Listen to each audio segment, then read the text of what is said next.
All right, we are recording. Welcome to Tea and Magic, the most magical time of the week, and the best thing that is happening on Friday, at least here in the Magic Grove. Every single week, we bring in a special expert about a subject relating to magic. We ask them a whole bunch of questions, and we get completely inspired by their lifestyle and the wisdom that we share. I have a very special guest today talking about plant magic, which is like, oh, I'm so excited about this. Starr, a goddess that I have known for several years, an epic medicine woman, and probably like the epitome of like an earth witch. So hi, Sarah, how are you? I'm really good. Thank you for asking me, Kristen. Yeah, I'm delighted to be here. Yes, well, tell everybody where you're coming from because I believe you are our first non-American guest. Am I? Whee! Yeah, I'm from Cornwall in England, so far, far west and near the ocean. And we were just chatting as the land where I live is pretty wild. Oh, yeah. Yeah, we were just talking about how I live in Oregon on the southern coast. You live in Cornwall. And one of the things I love about that is we have these very unique places, but they're so similar. We were just chatting about how nature is so wild, and that's why we live here. And that's why I feel like we're just such kindred spirits and both like these earth magic witches. But before we start asking you questions, I've got to ask the first question. What are you drinking? And what are you drinking it out of? Yeah. In a class, and actually that part's really important for me, is like in a clear glass tonight because that's what I was feeling, but the clear, like, I can see what I'm drinking as well. But I've got an earthen like ceramic mug that I love to drink from too. So it's really important, that part. And I really hold that in, like, I hold tea ceremonies, and that is always invite people to bring like a cup that they love, because that's part of receiving the tea as well. But in my tea, I've got nettle, chamomile, rose, and ground ivy. So a whole like garden mixture, but garden as in like, the greater garden, the wild garden. And I know for a fact that you made that, correct? You homemade, you went out and gathered these elements and actually made the tea. Yeah, that's right. Yep. Yeah. Because it brings me such joy to do that, and connection, connection to gather it, connection then in drinking that, and even what you're describing about the places and the land, and really feeling that through the tea and through the plants, and feeling that the magic of going on those hunts to get together, and who am I with? Am I alone? What am I experiencing? All of that starts coming into the gathering of the plants. And for me, that starts to infuse in the tea as well. So it's part of the medicine. Oh, that's so beautiful. We had Gia Lady here a few weeks ago, who Andrea, talking about the sensuality of food and that process of cooking. And this feels like a very similar meditative experience, right? So first question about tea is, when was your first experience going out into nature and creating your first tea? Was it with maybe a grandparent or your mother? And in that experience, did you just intuitively know how to work with the plants, or was someone there teaching you, like your very first homemaking tea experience? So I've always grown up around plants. My mother's a plants woman, my great grandmother was a plants woman, but it's come through in different ways. So like my mother has the most beautiful floral garden, and that's her passion. And I was always a child exploring with plants, like ripping leaves up, to see what was inside, squishing berries to see what happens. But I feel that I worked with a very earthy medicine woman when my daughter was born. So that's coming up 7 years ago. And she was probably the first time that I kind of had that remembrance of connecting with the plants and going, okay, I'm going to make tea with this. And she had a wild garden, and she was kind of somebody to initiate and to overlook what I was doing. And I'm just so grateful to her, because it just lit this fuse inside of me that just went, okay, I'm doing it. Isn't that amazing? I mean, I feel like that with so many people and with myself. Once you were all of us are innately attracted to magic and nature very specifically, and the magic of nature, of the earth, of the plants. I believe all of us on this planet are in some way when we actually stop and pay attention and tune in. But I do believe there is a moment when all of us find like the exact thing that we are in love with, right? I mean, for me, I think it's more about using magic to manifest and to bring things into your life. And to you, you're this like gorgeous medicine woman and creating these herbs and tinctures and this powerful medicine utilizing the earth. Was there a certain age where you realized that the power of the plants? I mean, there is the making of it and that first experience that you had creating your first tea, but was there a moment in your life when you were working with the earth and you were working with plants where you were like, this is my calling? Ooh, that just gave me chills to even ask. Yeah, and it was before I met this lady. I remember I was cooking actually, and I just had this full on like, why do we not know about plants? You know, collectively, like, why don't we know about plants? What's happened? And I guess from then on, it just sparked this interest of like finding books, reading, seeking, looking. And then when my daughter was born, and that period of time of being pregnant, so I got pregnant in 2012, from that period of time of being pregnant, going through that pregnancy and her birth, and I was actually poorly straight after her birth through feeding, and so I needed treatment myself, and I worked with conventional medicines. I had antibiotics, and I just ended up in a spiral where I couldn't really like deep rootly heal. Like there were, you know, I'd heal like on a surface level, as in I didn't have a fever and I was well to a degree, you know, surface level wellness, but it just kind of kept recurring. And I also spiraled into some other ailments as a result of taking conventional medicine. And I've always had an interest in things like crystals, other, you know, homeopathy. And that's when plants really started to call in as well. And so that's when I visited this medicine woman, and I received some herbal antibiotics, and it took 9 weeks, and it just started this shift inside of me of like a whole life shift, really. It was like a whole journey shift. It was like, you know, starting to work with the plants was this shift of how I ate, just all of it, the whole thing just started to come into question. Like, how do I want to live? How do I want to live my day? Where do I want to live? How do I want to live? All of it. Yeah, it was a wonderful, again, gateway really to kind of open up into exploring. And from then on, different plants would kind of call, like for a period of time, it would be like dandelions. Then for a period of time, it would be hawthorn. And it was just this massive exploration of all of them. And still is. It still is. Because there's just a deepening all the time with them. Oh my gosh. You said, we were chatting yesterday. I always chat with my guests the day before. We have a little chat about the show and basically just catching up. So you guys don't have to watch any of that. But we had a moment yesterday where you were talking about plants and the characters that they have and how each one of them is so different that each one of them in their unique way invites you into their world to learn about the plant.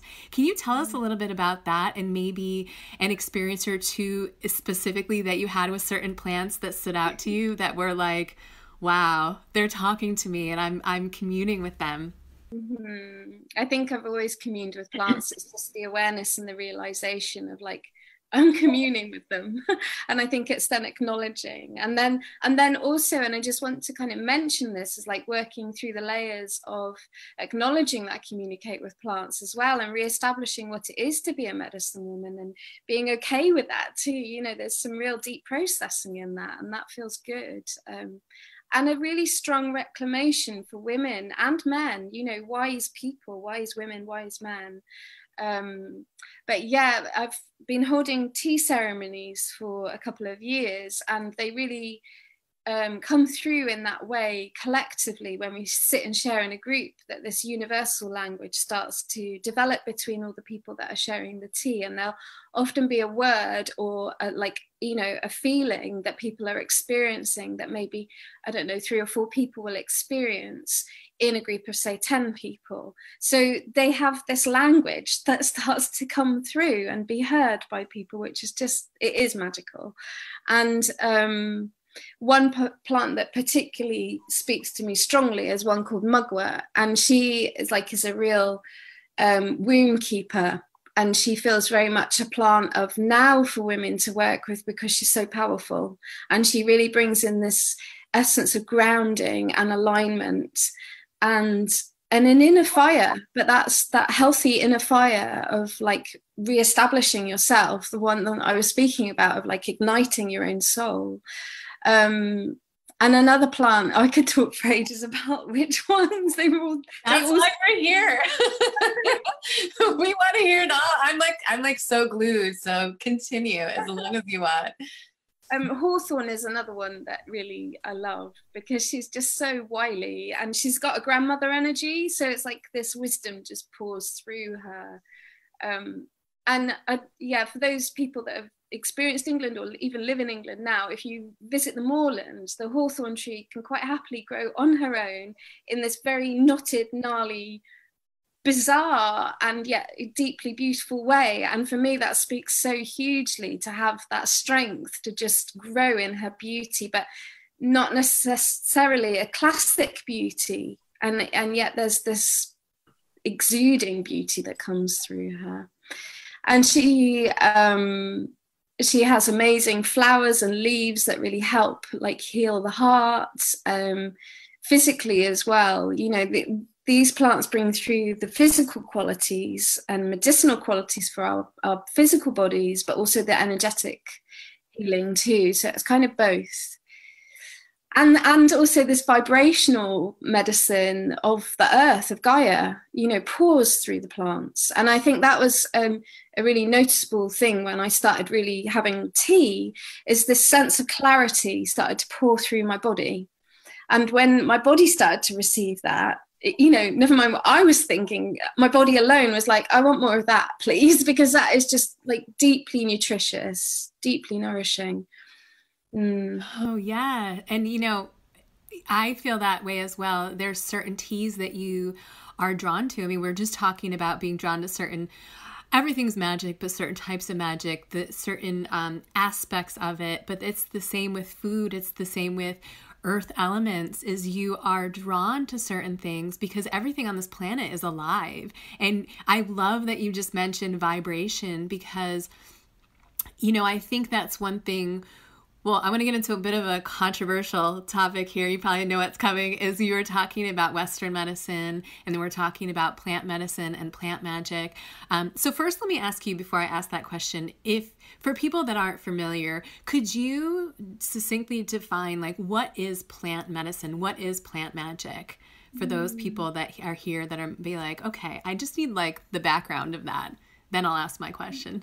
Yeah, so plant medicine is like the infusion of a plant in, you know, a tincture is made up of a plant material based into an alcohol base to preserve the medicinal quality of the plant. But there's various, like we've mentioned, there's teas. You know, we can receive medicine through salves and balms, oils. It's really quite endless. Flower baths, that's such a beautiful way to receive medicine. So it really can become part of life. And that's what I feel so passionately about, is that it does become part of life, to just be so woven into the plants and the flowers that we are just in relationship with them so deeply all the time. And for me, that plant medicine really comes to the core of healing, which is why I feel I mentioned this shift as well of like lifestyle, because often, which is what happened for me, is I had to really slow things down and really ascertain what it was that I wanted to give myself to as well, which has been very fruitful for me and is an ongoing journey. And it's this honing in and simplifying of what really matters. And I love that word matter, because it also means mother. And I feel that that's really a lot of what the plants can bring, is this essence of like feeding and nourishing ourselves, which is so really in lack in our culture. And that brings me to my question is, here we are talking about communing with Mother Nature, the natural elements that are here, the natural plants that grow beautifully in the wild, and us harnessing them and connecting to their power and allowing them to heal us.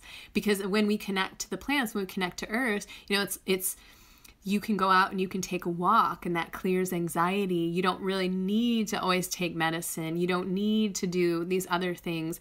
And just FYI for everyone here, it's not that I am anti or knocking Western medicine by any means, but I do feel that it's like we've all been mind controlled and convinced to believe that we need pills, that we need these man-made medicines, when so much of that is already here in nature. It is at our disposal, and a lot of it is incredibly safe. So my question to you is, as you are running your business, and you are a medicine woman, and you do take women and folks on journeys, and we'll talk about that in a little bit, do you run into any controversy about what it is you do? And the second part of that is, what are your thoughts when you hear people maybe knock earth medicine and say, oh, that's just woo-woo? What are your feelings about that? And maybe if you've had an experience where you've had an argument with somebody or something. Oh, yeah. Well, not from that aspect, but, so the way that I work with that is that it allows me to deepen into myself. Mm. That feels the most powerful way for me to work with that. And I'm also a great believer that every soul has their own journey. And so, we need that freedom of expression to explore different things. I know that that's certainly been my own journey. And within that has been initiations that have come about that I've needed. And not necessarily, as I look back on now, do I think that maybe I wanted to be a part of that, but it certainly served me at the time to be a part of that. So if somebody says to me, I'm not into plant medicine, it's like, okay, you're not in, that's okay. The acceptance that we all have the right to find our own path, and we all have the right to unfold at the time that we choose to do that as well. And I feel that that's really, really important. And I feel really passionately about this because I recognize and hear what you're saying. And we've all lived under this dogma and propaganda for eons. This isn't just this period of lockdown now. This is a lot of time. And so we're at this precipice of being able to clear that and being able to shift into other spaces. And I feel that that's what I encourage or invite people, is to connect for themselves, so that I would never directly say you should or you shouldn't take that medicine. That's not really where I come from. It's more the invitation to reach out to plants and for people to start to feel these plants. So again, it does come back to sensuality and senses and intuition. And another word that I feel really passionate about is instincts. And that, the plants teach all of this just by us reaching out. When I first started sharing about plants, I remember somebody saying, can I take rose? And it was like, yeah, you can just pick rose petals and make tea. And that was really big for them, because they had lost the connection between like buying a bag of tea bags and being able to go to the plant, and it was the same. In fact, actually, it was more vibrant because you're collecting directly from the plant, from the source. And so, yeah, it's just been fascinating to witness as well how people receive, and how healing that is, to start to create this self-trust, limitations, boundaries, all of it starts to really weave in, and it is magical. And it's very healing from a period of time where we've lived with an external force telling us what we should or shouldn't be doing, is to start to develop this inner world in a more rich way. Oh, that's so powerful. On so many of these episodes, depending on, we could be talking about tarot, we could be talking about plant medicine, we could be talking about any number of topics, but this topic always comes up. And it is that we are constantly being controlled by outside forces, told what to do. And yes, there is a lot of stigma around magic. That is one of my goals in life, is to help clear that stigma and teach people like what magic really is and how innate it is. Instinctual. I love that word. It is instinct. It's not something that lives outside of ourselves that we have to actually learn to tap into. Once we believe it's there, it's there. And a lot of what we do and our choices, our innate choices and our instinctual choices comes from that inner power. And we do live in a world that tries to squash that. So anytime I run into people, I do feel that I give them the benefit of the doubt, like, okay, that's what you believe. And that's great. And sometimes I do feel that when people say something's woo-woo, I'm psychic and I can just tell they're coming from a place of, well, they haven't really discovered their power yet. Before my next question, I did want to touch base on that because I want to reiterate what you said. I think it's really important, especially for the people in this group and for the people that are working with both of us and anybody else that is dealing with magic or medicine, that sometimes when we learn these things and we wake up and we see the bigger picture, and that's what we're seeing a lot of right now, is really difficult to look at people that maybe aren't awakened to their own power yet. And it's very easy to judge them and say, well, you're the old ways, you're part of the patriarch. And I know I'm definitely guilty of that. And I had to check myself every time and say, you know what? They are just another soul here on this planet having a human existence.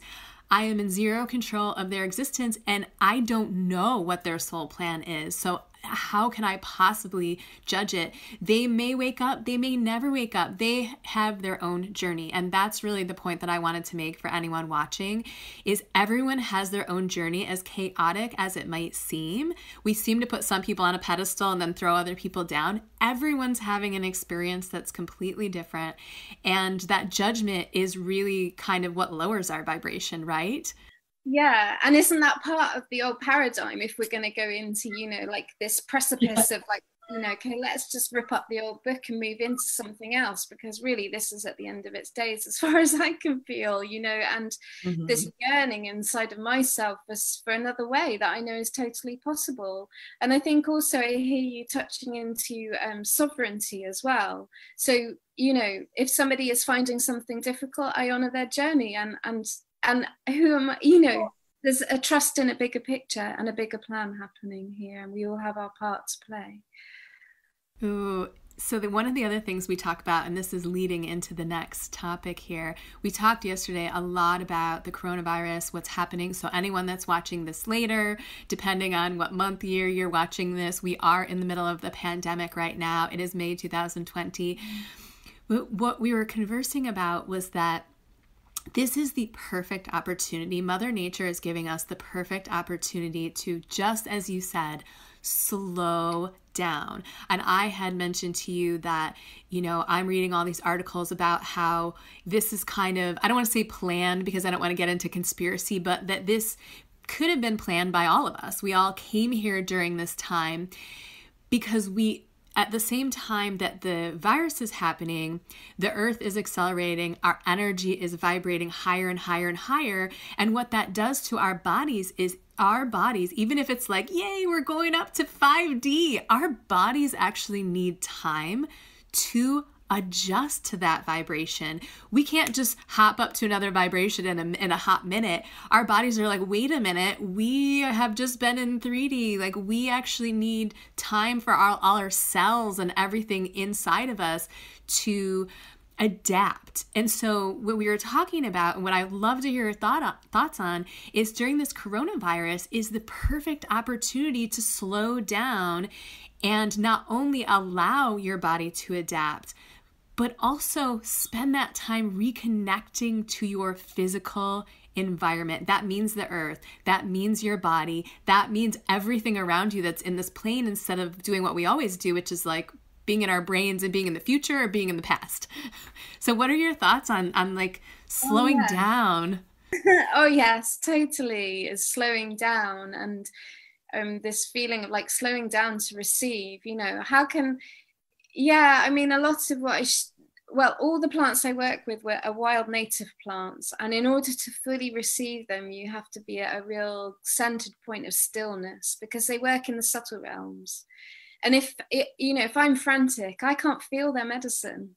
If I'm in that whirlwind of like doing, which is my life, I've got children, sometimes that happens. Just really being able to slow down, find centeredness, stillness, grounding, and then connecting with a cup of tea, it's like a whole nother thing. So yes, and again, that spiritual kind of thought or ethos of like going out of yourself to find something to be seeking. It's like, this is such a magical time to come in and listen and just feel, and to allow all of the feelings to be present, and to feel compassion for it all as well. Totally. And how do the plants help you with that experience? How do they, let's dive a little bit more into the medicine factor here. How do these plants help you consciously or subconsciously really tap into that inner power and that just that slowness and that reconnection to the earth? How does that happen for you? Yeah, so they're seasonal. And if we really start to sink our bodies in seasonally, so right now in the Northern Hemisphere it's spring, or we're just kind of coming to the latter end of the spring. So a lot of the plants have been about clearing the lymph system out after like the denser, slower winter energies, that cave kind of bare feeling of being in and down, and then coming out into the freshness of spring, starting to clear the body by taking things like cleavers, herb robert, dandelion, again, clearing for the liver. And then, coming into the summer plants that are just like full expansion, joy, sun, solar energy. And then autumn is really a period of time of root for the plant. So just don't work really so much with the aerial type of the plant. Even if something's in flower, it's like, the earth juices started to move down into the roots, and so that's the part of the plant that's going to have the most energy in. And also that starts to sync our body without human language, but it starts to communicate with our body of this slowing down, and it has a hormonal release as well of like slowing down, allowing the body to know, like sleep kind of inducing hormones. So like it allows the body to slow down, which is why it feels so important that when we receive that, we have space to honor that. Because if we're working with the plants and saying to our body, okay, body, let's slow down, let's feel that sleepiness through the berries as well, that's another part. And then, we're in this like 9 to 5, working 5 days a week, 6 days a week. We're in this very linear, tight time frame, and it's really hard for our physical body to kind of really negotiate that, even to some degree. So this is when plants kind of bring this deeper calling of like, how do I actually really want to honor my life and honor myself in my life? And it's up to us how far and how deeply we want to listen to that, really. And also another aspect of this is that the plants actually, like I just mentioned, the dandelion works very strongly with our organ of our liver. And so in Chinese medicine or Eastern medicine, the liver is the seat of our soul. So that can start to awaken other desires and other like directions as well. So again, this isn't coming like from the conscious mind of like, I want to live my life like this. It's like our liver might start really releasing power, our own personal power. And then, we find ourselves not satisfied or knowing that there's something else for us in our life when we start to really connect to our soul essence. And it's same with the heart, it's like if we've carried grief or sadness, that's really just so common because of the culture that we live in, that we have grief in our hearts. And when we start to release that, we feel this expanse. And then it's like, okay, now I'm ready for so much more of myself in my life. So that, they communicate in a lot of ways. Oh, I Dandelion. Let's just talk about that for a moment. And I want to share this really quickly because you said that, and I just realized, wow, this exact thing happened to me. I had not ever had dandelion tea, to be honest, until maybe a month ago. And we don't have dandelions here yet for some odd reason. We have every other flower, and or at least I haven't found them near me, but I really want to find a wild patch. So I went online and I bought this beautiful organic, farmed, not farmed, it's a bad word, but you know what I mean, harvested dandelion tea. And I started drinking it because I am very much about like clearing the liver and toxins, and I do a lot of cleanses. And it was really interesting that you said that, because I didn't realize that until now, over the last few weeks, even though I'm very awake and I'm kind of very conscious of like what I want to do with my life, there was this piece of me that was like, yes, but there's something you're not hearing from your guides. There's something you're not slowing down to capture. There's a big piece that's kind of missing. And as I was drinking this tea and I'd have it in the morning and I would do my cards, over the last few weeks, a lot of things have become very clear to me, and I have felt very much like I've become more powerful, and I've taken some giant steps, and I've cleared some massive blocks I didn't even know I had that helped me release to this power. And that is the power of plant medicine, and I didn't even realize that until you were just talking about it right now. I was like, wow, okay, I'm in the middle of that experience, probably still right now. So beautiful. Yeah, completely. Completely that. Oh, so you touched base a little bit on the seasons, and I think that's really important because I study a lot of old Celtic magic and the old ways. I'm writing this book series about this. And a lot of it is really based, and I know I want to create a life that is a lot more tied to and in tune with the seasons. And that can be anything from the foods that I eat to the teas that I make to, I'm very big on like planting the seeds of the spring and seeing them come to harvest in the fall, really even working with manifestation and abundance. But could you give us, from a medicine plant woman perspective, sort of break down those 4 seasons and like what maybe a few plants that go along with each season and how they help you and what you feel that overall journey is? I mean, just take us on a bit of a journey through the year of what you practice in terms of this alignment. Yeah. I love that you just said it's practice, because it is. This is how I relate with the plants, as it is my practice, and even walking in the woods, it is a meditation, it is a prayer. And even, mindfully gathering the plants as well is a prayer, offering back to the plants, offering to the earth, giving thanks to the waters. It's just all part of the medicine, and the medicine in the bigger picture too, and understanding that I am a part of that medicine and giving thanks for that. But yeah, plants that I work with, so starting in the spring, it would be nettles is just another amazing plant as well, really deeply nourishing. Cleavers, and herb robert, another amazing plant that works to balance hormones and reoxygenate our blood as well. And dandelion too. And it's just about listening to your body. Like, dandelion does carry a lot of, I've learning more again this year about dandelion, this essence of lion energy, and so there's a fire in that. So it's like listening to your body. How much fire are you wanting to cultivate, and warmth, or do you actually need a cooling plant, which is more like cleavers? So honing into the elements of the plant as well feels really important. And in the summer, I love rose. I really just love the rose, and hawthorn flowers. Still nettle seems to be kind of almost the whole of the height of the season long.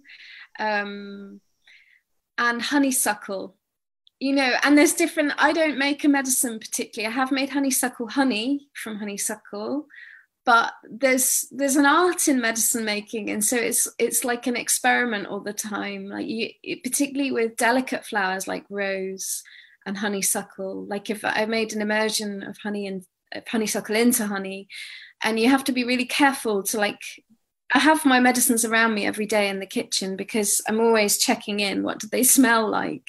Because they can turn really quickly, and that's kind of the art of being with them and living with them too. And then going into the autumn, I dig up nettle roots to make a nettle chai, which is delicious. And also woodhaven is another root that I really love. And then the berries come as well. So there's like elderberry, hawthorn berry. There are other berries, but those are the two that I tend to work with. And then wintertime it's mostly really the plants that I've harvested throughout the year. And sometimes I've just started to work with mushrooms. So there's a mushroom that grows in Cornwall called Turkey's tail. And I've been gifted some chaga, which isn't local, it grows in Russia. But I have started to make this, and that feels more like a winter medicine because that, the plants, living in England in the dead of winter, there's just really not, you can still forage, but there's not a huge amount of abundance. There is still abundance, but not medicinal abundance. And so it feels quite a quiet time medicinally. But even that is part of the medicine because that's the rest. And it's like learning to surrender to not being in this outwardly visiting the woods, still visiting the woods, but not gathering as well. So it's all just part of the flow, totally. Oh, I love it. That is something that I definitely want to do more of. I'm always saying, I want to tune into nature. And then, I'm probably like everyone else. I get stuck in working on business and emails and, I'm writing constantly. So I'm always on my computer, even though I don't want to. I wish I could think and have it just record my thoughts, but someday. So you have so much wisdom, Sarah. You are such a goddess. You have so much knowledge about the earth and about plants. What you do and what you offer, if this group is interested or anyone that's watching, is you do bring people on journeys, and you have courses on plant immersion. Can you talk a little bit about that and what those journeys and those experiences involve, and how you work with people to sort of teach them how to do what you do? Thank you. Yeah, thank you for sharing with me. And yeah, since the lockdown, actually, obviously, as lots of people, my work's gone online, but it's been wonderful because it still works. We all connect online, and it's just still magical. And in fact, actually, that a wider group of people can gather like that, and so that feels really diverse and rich. And the plant immersion that I'm just starting to complete with has been a 4-week course where each week we get to be with a certain plant, and it literally is just kind of touching the plant, going, oh my gosh, look at all these gifts that the plant wants to share with us, and then we complete and we move on to the next plant. But it's just magical, and we share a live call each week and then receive an email, and there's a little bit about making the medicine, we've been offered to make tincture and an oil and a decoction and cold infusions, solar infusions. There's just a whole mass of medicine making, so that starts to come through too.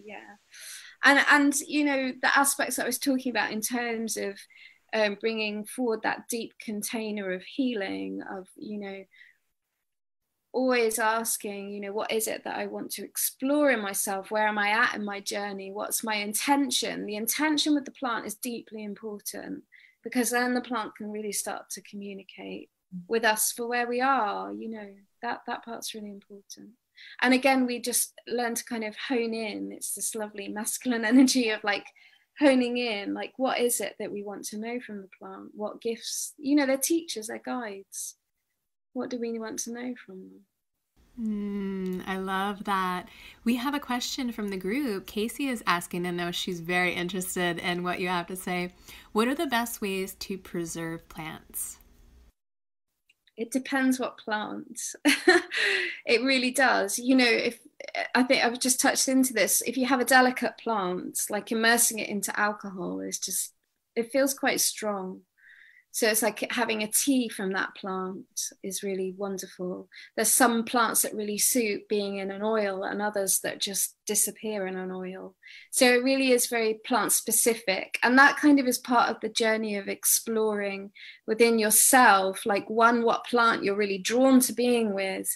And that's really a lot of what I invite people to do, is create a relationship with a plant and choose just one to begin with, and really get to know that one plant. Like, how do I want to connect with this plant? How do I want to craft with this plant? How does this plant want to be crafted? That's the other thing that starts to happen. It's like, you might have all these wild, I want to do this with you. And it's like, no, you're going to do that with me. And, you know, it's just so much better if we listen to the plant, because they've already got all of that knowing. And yeah, so it's a journey, and it's just, it is magical because it just doesn't stop. It's just like more and more and more. Oh, I love that. Well, let's take one as an example, and you don't have to tell us everything, but we've talked so much about dandelions, you know, and I think everyone in the group is talking about it. How would you preserve something? I know Casey very particular works with dandelions as well, but how would you preserve dandelions? Say you just gathered a whole batch of them.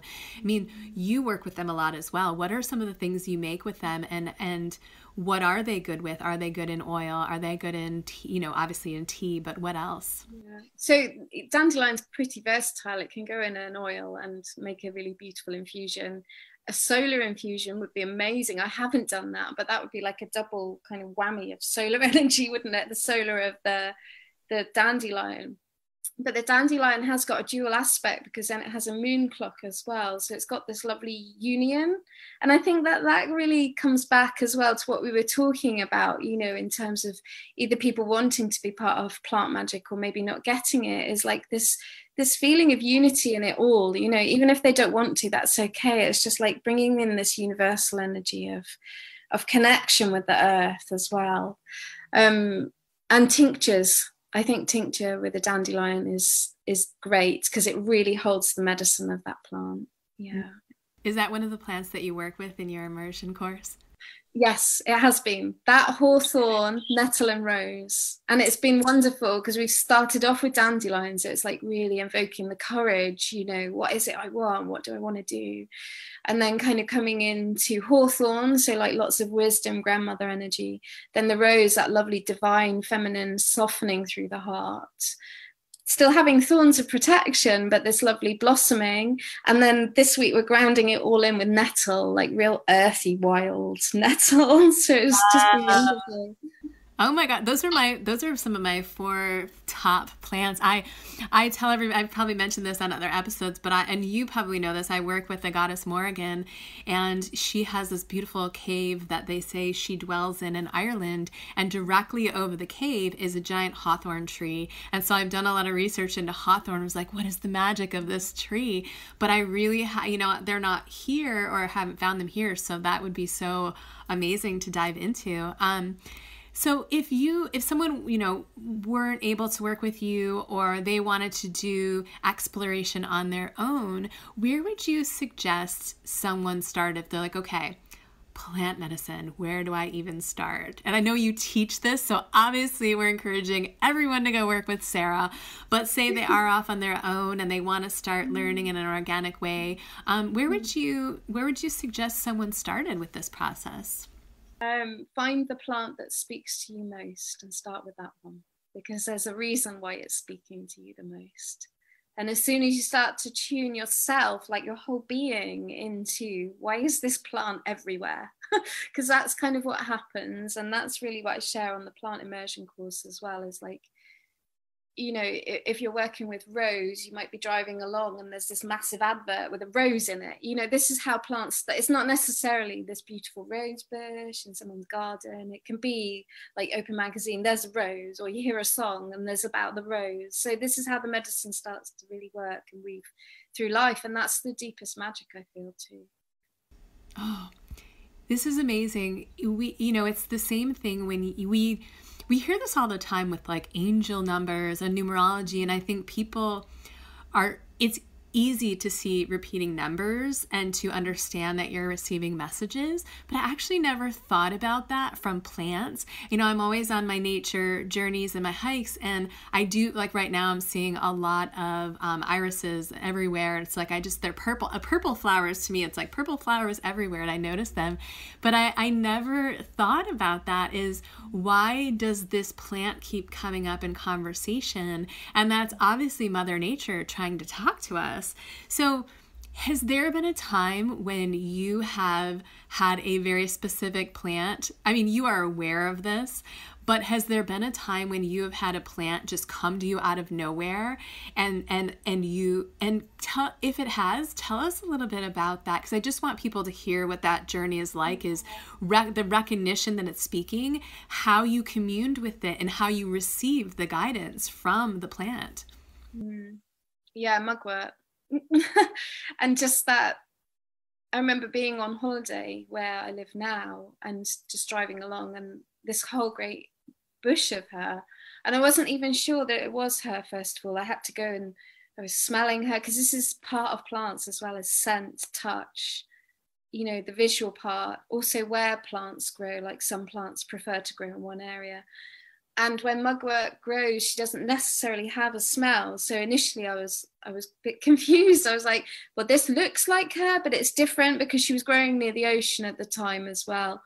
And I hadn't collected her from the ocean. And I was just quite ecstatic to find her in the wild. I was like, oh my God, I found her. Or she's found me, one of the, you know, it's probably both, isn't it? And it's like, but I had to go home and kind of just really be with it, because I was like, I'm not sure. She's not as tall as what I've seen before. And so it was wonderful, because I got to really deepen into my own trust that, yes, this was mugwort. And because she was growing by the ocean, she was shorter. She was actually softer as well, because she was growing by the ocean. So all these beautiful aspects started to come in, and understandings about what was happening. So yeah, I definitely feel that mugwort has been a plant like that. And she still appears like that sometimes now. But the second part of that is, what was her message to you? I mean, I know she was calling you, but did you have a process where you collected her and then you actually communed with her and you received the guidance that aha moment of like, oh, okay, this is what I need to do, whether it was with the plant or maybe some other area of your life? Yeah, I mean, she very much relates to, Artemis Vulgaris is her Latin name, and she connects to the moon goddess and the Roman goddess of Diana. So there's all these archetypes that start to come in with her too, which is profound for me, because I'm passionately about the resurrection of the divine feminine and how powerful that is for our world, and how healing and just incredible that can be for our whole planet right now. And mugwort really speaks to that part for me, because she's a huntress, so she knows how to navigate, and she knows how. I always envisioned her as somebody who's in the woods, able to like nimbly be agile through whatever's kind of happening. She's also a very deep protectress of women and children, and that feels really poignant right now. I feel that women, or the feminine, carries this deep wisdom that, if that can start to really emerge on the planet, will just be unparalleled. It would just be profound. Let's talk about mugwort brings that. I love that. So let's talk about that for a moment, because I think we've mentioned this in other episodes as well, and I've definitely mentioned this in some of my moon magic videos, is that rise of the divine feminine. And I think for women, that's so easy to relate to. But, we do have men in the group, and for men, sometimes they don't realize that they have that divine. We all have both. We both have divine masculine, we have divine feminine. And as human beings, we are working to balance those two sides of us so that we can go out into the world and have that ability to be innate and be creative and tune in. Like, everything you're saying feels so divine feminine, but then we can go out into the world and take action from that place. But could you talk a little bit about, because we're both into working with these goddess archetypes and the rise of the divine feminine, what does that mean to you, and how do you hope that rise helps society, and where do you hope that we can move to? What type of place and energy can we move to as that divine feminine rises and we start balancing that side of ourselves, both men and women? Oh, it's limitless. It's totally limitless. And what we can achieve and create and hone into, that's where I feel we're at right now. What do we want, really? That's how I feel. And you know, when we come into this place in ourselves of realizing that we are creating that reality from within, to, like you said, taking it into that aspect of without, it's like one of the deepest aspects I feel that I would love, that I feel very passionate about, is care. You know, how can we care for ourselves? And when we care for ourselves, we start to really care where we live and who's around us. We start to really form truthful, authentic, deep connections with people, and that's profound, you know. And we communicate and create these relationships with the earth too, and that can become a symbiotic relationship. You know, we care for her, she cares for us, and that, you know, that's the mother, isn't it? That's coming back to, and it's and I feel this universal field of connection, basically. Yeah. And union within the individual, each of us coming into the sense of inner union in it all. I love the word care. I think there are a lot of words out there that are used a lot. You know, self-love is one of those terms that's used so much that I feel that people lose track of what it means. And of course, when you're like, you need to love yourself more, it's like, oh, what does that mean? I don't know. I feel you just nailed it, that the word care is more, it's so much more powerful, and it makes more sense because love is such a big term. What does that even mean, self-love? I don't know. Like, there's parts of ourselves that were, you know, what does that even mean? But when you said the word care, I just got this like vibrational lift. And I believe that using that word makes it easier to describe exactly what you're talking about. And it is the epitome of the spiritual awakening, of the coming back to the divine feminine, is that when we care about ourselves, which again is easier to say than love, when we care about ourselves, exactly what you just said, we start feeling into, well, what do I want, and how do I want my life to be? And that does include, who do I want to spend my time with? Because I care about myself, who am I spending time with that also cares about me in a way, so it's a reciprocal. Where do I work? Do these people care about me as much as I care about myself? Where do I live is huge. I am such a big fan of where I live because it's like, I need to be in nature. I can't live in the city anymore. And I've lived in cities my whole life because the city, I felt like, didn't really care. It wasn't this energy. It was like, but I'm out in nature and Mother Nature cares. So I just really love that word because as we awaken, again, the root of all spiritual awakenings, the root of all relationships that we build here on this earth, if we want to attract soulmates, if we want to attract those lovers and those relationships and those friends and that tribe, it really comes down to self-care. And I don't know. You just struck a chord in me. I was like, I'm going to use that word in like all of my terminology now. But also in relation to what I love about it is it kind of brings it full circle with our entire conversation here, is that the earth is the ultimate care. Earth is the mother energy, the ultimate divine feminine energy. If you want to tap into your divine feminine man or woman, tap into the earth and you will be nurtured. You will feel her level of care always for you, no matter what. Even if it's in the middle of a storm, you feel that loving energy. And if you can tap into that energy and you can feel that vibration of care and love inside yourself, you know what it feels like, right? So then you can look at every other area of your life and say, well, this is how I feel when I'm out in nature. This is how I feel when I'm being loved by Mama Gaia. Who else is helping me feel this way, right? And is that something you've experienced, is like coming back to your core with the earth and using that as the basis of like, okay, she is my foundation. Everything else in my world needs to revolve around this feeling because this is amazing, right? Oh, totally. You know, a real sense of belonging. And I just want to add as well, I feel people do care. And I feel that part of the propaganda that we get to hear all the time is that, you know, we don't care and that we're separate and that we need to turn on each other. And actually, I don't think that that's true. I think that's part of the whole fabrication. I feel people care. I have, you know, I experienced a story last weekend and so many people in my community came in with their care. They care. And I feel that the more we awaken to that, you know, as people caring for each other in the capacity that we can, because of course we've got to care for ourselves and our families and our children and our parents or wherever we're at. But I feel that yeah, it's profound.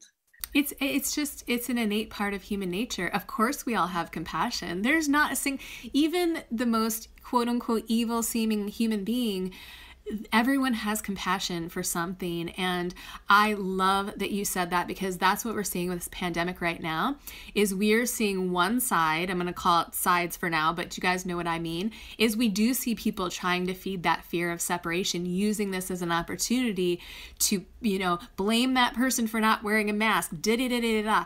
But as a whole, everyone is coming together and showing compassion and saying, no, no, no. That's not who we are as a human race. We do care. And so I love that you said that. We are almost out of time. And before we just share, you know, your links and whatnot, which by the way, if you guys do want to work with Sarah, I highly recommend it.